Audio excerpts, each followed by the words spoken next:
함께 기도하겠습니다. 사랑의 아버지 하나님, 우리에게 새 한 주를 또 허락해 주시니 감사합니다. 은혜를 붙들고 오늘도 시작합니다. 우리의 마음에 말씀하여 주시고 찬양과 기도하는 우리의 심령에 기쁨과 용기를 주셔서 오늘도 하나님의 말씀 따라 사는, 그렇게 살기로 결단하고 실천하는 지혜롭고 용기 있는 성도들 다 되도록 인도하여 주옵소서. 예수님의 이름으로 기도드립니다. 아멘. 우리 찬송가 208장 찬양하시겠습니다.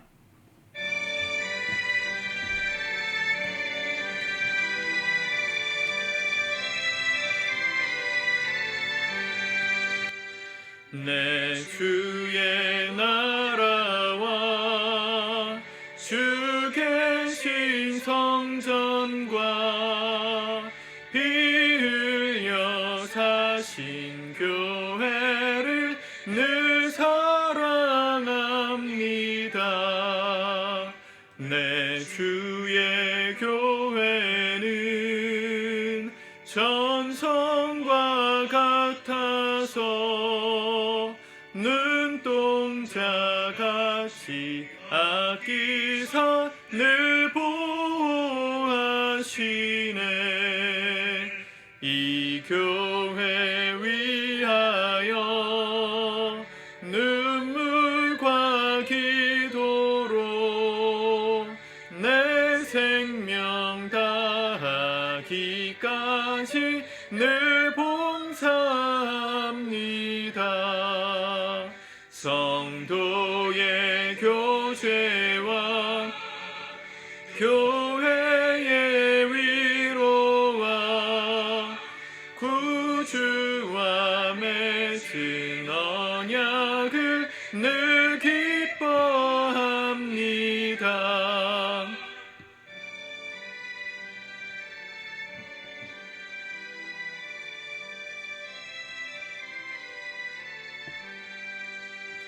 하늘의 영광과 베푸시는 은혜가 진리와 함께 영원히 시온에 넘치네. 아멘. 아멘. 오늘 하나님 말씀은 역대상 17장 1절에서 15절까지의 말씀입니다. 먼저 같이 읽고 묵상하겠습니다. 17장. 다윗이 그의 궁전에 거주할 때에 다윗이 선지자 나단에게 이르되, 나는 백향목 궁에 거주하거늘 여호와의 언약궤는 휘장 아래에 있도다. 나단이 다윗에게 아뢰되, 하나님이 왕과 함께 계시니 마음에 있는 바를 모두 행하소서. 그 밤에 하나님의 말씀이 나단에게 임하여 이르시되, 가서 내 종 다윗에게 말하기를, 여호와의 말씀이 너는 내가 거할 집을 건축하지 말라. 내가 이스라엘을 애굽에서 올라오게 한 날부터 오늘까지 집에 있지 아니하고 오직 이 장막과 저 장막에 있으며 이 성막과 저 성막에 있었나니 이스라엘 무리와 더불어 가는 모든 곳에서 내가 내 백성을 먹이라고 명령한 이스라엘 어느 사사에게 내가 말하기를, 너희가 어찌하여 내 백향목 집을 건축하지 아니하였느냐고 말하였느냐 하고, 또한 내 종 다윗에게 이처럼 말하라.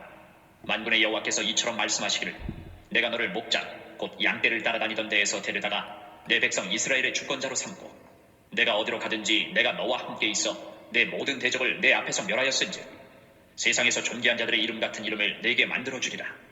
내가 또 내 백성 이스라엘을 위하여 한 곳을 정하여 그들을 심고 그들이 그곳에 거주하면서 다시는 옮겨가지 아니하게 하며 악한 사람들에게 전과 같이 그들을 해치지 못하게 하여 전에 내가 사사에게 명령하여 내 백성 이스라엘을 다스리던 때와 같지 아니하게 하고 또 내 모든 대적으로 내게 복종하게 하리라. 또 내게 이르노니 여호와가 너를 위하여 한 왕조를 세울지라. 내 생명의 연한이 차서 내가 조상들에게로 돌아가되 내가 내 뒤에 넷이 곧 내 아들 중 하나를 세우고 그 나라를 견고하게 하리니 그는 나를 위하여 집을 건축할 것이요 나는 그의 왕위를 영원히 견고하게 하리라. 나는 그의 아버지가 되고 그는 나의 아들이 되리니 나의 인자를 그에게서 빼앗지 아니하기를 내가 내 전에 있던 자에게서 빼앗음과 같이 하지 아니할 것이며 내가 영원히 그를 내 집과 내 나라에 세우리니 그의 왕위가 영원히 견고하리라 하셨다 하라. 나단이 이 모든 말씀과 이 모든 계시대로 다윗에게 전하니라. 아멘. 다윗이 하나님의 성전을 건축할 계획을 선지자 나단과 더불어 상의하고 또 나단에게 주신 말씀을 듣는 장면입니다. 하나님께서 오늘 말씀하시는 목소리가 굉장히 우리에게 주시는 교훈이 있다고 생각이 드는데 1절에 보면 다윗이 그의 궁전에 거주할 때에 이미 다윗은 성이 있었습니다. 벽돌로 만든 견고한 그런 궁전이 있었죠. 다윗성이라고 불리는 성전이죠.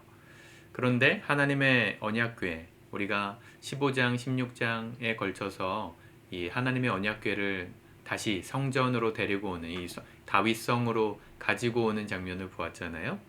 그런데 하나님께서 거하신다는 임재의 상징인 언약궤는 지금 휘장 아래 있도다 그랬습니다.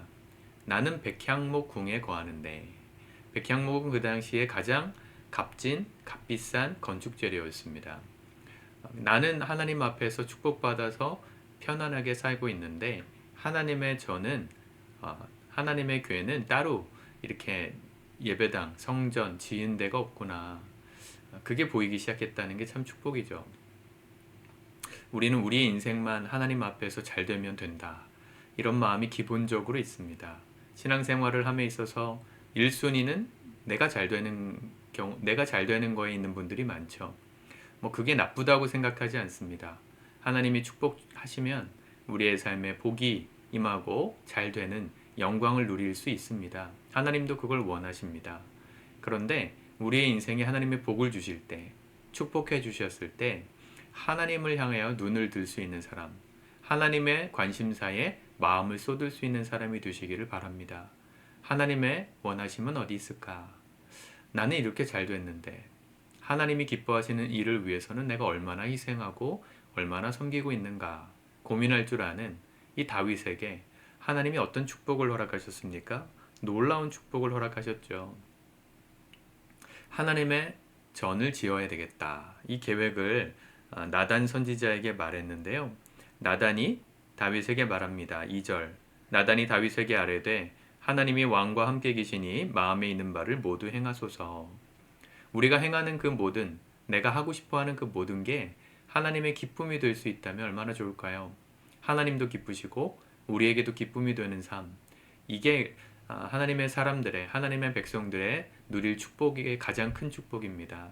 내가 원해서 하고 있는 것이 하나님과는 상관없는 죄악의 결과를 일으키는 것들이라면 그러면 인생은 잘 돼도 하나님과의 관계, 하나님은 슬퍼하실 거니까 얼마나 비참한 인생입니까? 내가 하고 싶은 게 곧 하나님이 기뻐하시는 거라면 하나님이 우리에게 뭐라 말씀하십니까? 마음에 있는 바를 모두 행하소서. 여러분들과 저의 삶이 이런 하나님의 기뻐하시는 삶을 우리도 기뻐하는 이 믿음에 합치된 일치된 삶, 그런 삶을 살아가실 수 있기 바라요. 4절 가서 내 종 다윗에게 말하기를 여호와의 말씀이 너는 내가 거할 집을 건축하지 말라. 다윗은 하고 싶었는데 하나님이 말리셨죠. 오늘 여기 나와 있지 않지만 사무엘 하 말씀에 보면 다윗이 성전을 건축하지 못하는 이유를 설명하십니다. 사무엘 하 17장에 보면 나오는데요. 너는 피를 너무 많이 흘렸다. 너무 많은 사람들을 죽음으로 또 피를 흘리게 하는 내 손이 피가 가득하여서 내 거룩한 성전을 짓지 못한다 했는데 역대상에서는 포로기 이후에 귀환한 다음 세대 사람들에게 나라를 재건하는 사람들에게는 그 얘기는 뺐어요. 다만 그 다윗의 중심, 지금 이 이야기가 중요한 이유는 나라를 재건함에 있어서 모델이 되는 신앙의 모델이 되는 이 조상에 해당되는 다윗의 모습이 오늘 지금 시대를 살고 있는 이 이스라엘 백성들에게 도전이 되기를 바랬거든요.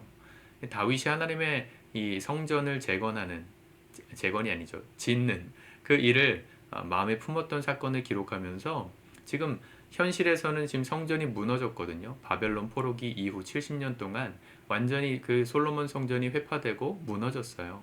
그걸 다시 세워야 되는 백성들에게 이 다윗의 마음, 또 그렇게 하나님의 땅을, 하나님의 전을 건축하는 게 얼마나 영광스러운 건지를 보여주기 위해 이 이야기를 쓰고 있는 건데요. 그런데 다윗이 그렇게 원했음에도 다윗은 지을 수 없었다. 너로 하여금 건축하게 안 할 것이다. 이렇게 말씀하셨어요. 누구에게 건축하게 하셨습니까? 11절부터 보면 내 씨 곧 내 아들 중에 하나를 세우고 그 나라를 견고하게 하리니 그는 나를 위하여 집을 건축할 것이요 나는 그의 왕위를 영원히 견고하게 하리라. 여러분, 하나님의 일을 하는 것도 기회가 있습니다. 주님의 교회를 위해서 또 주님의 나라를 위해서 우리가 헌신하고 봉사하는 것도 하고 싶다고 다 할 수 있는 게 아닙니다. 해야 될 때 해야 하고 하지 못하는 경우들도 있을 수 있다는 거. 그런데 그 결과로 어떤 축복이 주어집니까? 하나님의 일을 했더니 그의 나라를 견고하게 하시는 축복을 주신다 약속하셨습니다. 13절 나는 그의 아버지가 되고 그는 나의 아들이 되리니 나의 인자를 그에게서 빼앗지 아니하기를 내가 내 전에 있던 자들에게서 빼앗음과 같지 아니할 것이며 이전에 사무엘 시대 때 이전에 엘리 제사장도 그랬고 사울 왕도 그랬고 하나님의 택하신 사람들이었는데 변질되어서 하나님의 인자 그 신실하심을 빼앗아 가셨거든요. 그에게서 취해서서 다른 사람에게 넘기셨어요. 우리 몇 주 전에 보았지만 에베소 교회가 처음 사랑을 잃어버려서 그걸 회복하지 않고 회개하지 않으면 하나님이 촛대를 옮기신다 하는 것처럼 축복의 잔을 넘어가게 하셨다. 그런데 하나님의 일을 위해서 특별히 하나님의 집을 건축하는 일을 위해서 헌신한 사람들의 나라를 견고하게 하고 내가 그의 아버지가 되고 그는 나의 아들이 되어서 나의 인자를 영구하게 그들과 함께 있게 할 것이다. 얼마나 놀라운 축복입니까? 세상에 대통령이 내 편이라고 해도 그게 나에게 얼마나 든든한 힘이 되겠습니까? 뭐 대통령 아니라 여기 시장, 용인시, 뭐 화성시장이 내가 아는 뭐 작은아버지다 뭐 이러면 얼마나 든든하겠습니까? 그런데 나의 편이 되어주시고 나의 아버지가 되어주신다는 분은 그런 시장이나 대통령 같은 사람이 아니고요. 온 우주를 만드시고 지금도 다스리고 계시는 전능하신 분이십니다. 그분이 우리의 아버지가 되신다? 그러면 자녀된 우리에게 그분이 못 해주실 게 뭐가 있겠습니까? 하나님이 축복 안 하실 것이 뭐가 있겠습니까? 하나님이 자녀를 사랑하신다면 우리에게 필요한 것들을 그때그때마다 더 풍성하게 넘치도록 생각지 못하던 것들까지 허락해 주시지 않겠어요? 그 은혜를 누구에게 주십니까? 하나님의 집을 건축하는 사람에게. 그래서 예전에 교회 목사님들이 그렇게 성전 건축 노래를 부르셨던 것지도 모르겠어요. 그게 좀 지나쳐서 하나님의 영광보단 사람의 영광을 위한 건축이 된 경우들도 많아서 부작용도 있었지만 기본적으로 우리가 하나님의 교회를 세워가는 것은 놀라운 축복의 통로입니다. 공교롭게도 우리가 교회 창립 주간, 교회 창립의 달을 맞이하여서 매주 교회에 관한 말씀을 나누고 있는데 우리가 창립 주간에 우리가 그냥 교회 한번 생각하고 내 역할 생각하고 물론 그것도 좋지만 우리 일평생 하나님이 기뻐하시는 집을 건축하는 건물을 지란 얘기가 아니라 그분이 기뻐하시는 일을 위해서 우리가 동참하고 헌신하는 이 놀라운 삶을 산다면 하나님이 우리 인생에 주시지 못할 축복은 없을 것이다. 약속하시는 말씀이라고 생각이 듭니다. 하나님의 집, 제가 말씀을 드렸겠지만 이 우리 교회에 관련된 말씀을 우리가 나눌 때 항상 나오는 비유가 성경에서 가장 많이 하는 비유 중에 하나가 건축의 비유입니다. 이 두 가지 비유가 제일 많이 나오는데 하나는 그 씨 뿌리는 비유예요. 씨를 심고 거두는 농사의 비유. 심고 열매 맺을 때까지 견디고 수고하면 반드시 열매를 취한다. 심고 거두는 법칙, 이게 성경의 첫 번째 원리고요. 두 번째 비유로 제일 많이 사용되는 게 집을 짓는 건축입니다. 건축에 대해서 제가 좀 더 자세하게 이제 말씀을 드리겠지만 집을 짓는 데 있어서 우리가 한 집을 짓는 데 있어서 우리는 어떤 역할을 하는 사람인가? 건축의 비유에 있어서 가장 많이 들어가는 메타포. 건축에 있어서 제일 중요한 게 뭘까요? 설계자가 있어야 되죠. 건축의 설계자. 이 집을 어떻게 만들지 설계하시는 분이 계시고 그걸 만들어낼 수 있는 재료들이 있고 또 그것을 실제로 완공하기까지 수고하고 헌신한 일꾼들이 필요합니다. 교회가 딱 그래요. 하나님의 일이 딱 그래요. 설계자는 누구십니까? 하나님이시죠. 내가 내 교회를 이 반석 위에 세우리라. 예수님 하신 말씀. 예수님의 교회가 반석 위에 신앙의 고백 위에 세워지겠다 하신 그 말씀이 하나님의 설계예요. 근데 그 설계도는 간단하지 않아요. 굉장히 복잡합니다. 여러분 강아지 집을 지을 때는 설계도가 필요 없을지도 몰라요. 단순하니까, 간단하니까.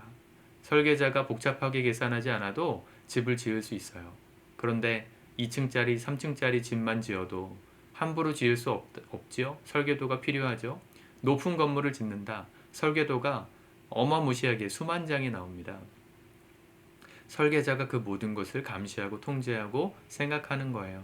그리고 실제로 그 설계도대로 지어가는 재료, 지어가는 역할의 일꾼 누구겠습니까? 우리 예수 그리스도를 주로 고백하는 성도들이 그걸 지어가는 거거든요. 건축을 하자는 얘기를 하는 게 아닙니다. 오해하지 마시기 바랍니다. 우리가 하나님의 일을 하자는 겁니다. 하나님의 일에 관심을 가지고 살자는 겁니다. 오늘 월요일이신데 하루를 시작함에 있어서 수만 가지 여러분들의 삶의 현장에 주어진 과제들도 있겠지만 그 모든 일들이 잘 된 이유가 뭐겠어요? 잘 되어야 하는 이유가 뭐겠어요? 하나님의 일을 하라고, 주님의 일에 관심을 갖고 헌신하는 삶을 살라고 주신 축복인 줄 믿으시기 바랍니다. 우리가 하고 싶어도 못하는 날이 있다. 그걸 기억하면서 기회가 있을 때 교회를 함께 세우고 또 교회를 위하여 헌신하는 저와 여러분들의 복된 한 생애가 될 수 있기를, 그런 삶에, 그런 사람들의 삶에 영원히 그 나라가 영원히 지속되는 축복을 주시겠다 약속하신 은혜가 여러분들에게 누려질 수 있기를 축복합니다. 기도하겠습니다. 하나님, 오늘도 바쁘게 하루를 살아야 하는데 말씀을 통하여 우리의 삶의 우선순위를 되잡아 주시니 감사합니다. 우리가 살아가야 되는 이유, 잘 되어야 되는 이유, 우리 인생이 성공해야 되는 이유, 우리가 잘 먹고 잘 살기 위함이 아니라 우리 아버지이신, 우리를 창조하신, 우리의 영원한 복이 되시는 그리스도 예수님을 위하여, 우리가 그분이 기뻐하시는 것을 하기 위하여 잘 되어야 됨을 고백합니다. 우리 성도들의 삶에 복을 주시고 그 복을 나만을 위한 쾌락으로 낭비하지 않게 하시고 하나님의 나라와 하나님의 집을 건축함에 있어서 우리가 쓰임받을 역할들을 마음 모아 찾고 섬기고 헌신하는 우리 사랑하는 모든 성도들의 복된 인생, 축복된 삶 되도록 인도하여 주옵소서. 예수님의 이름으로 기도드립니다. 아멘.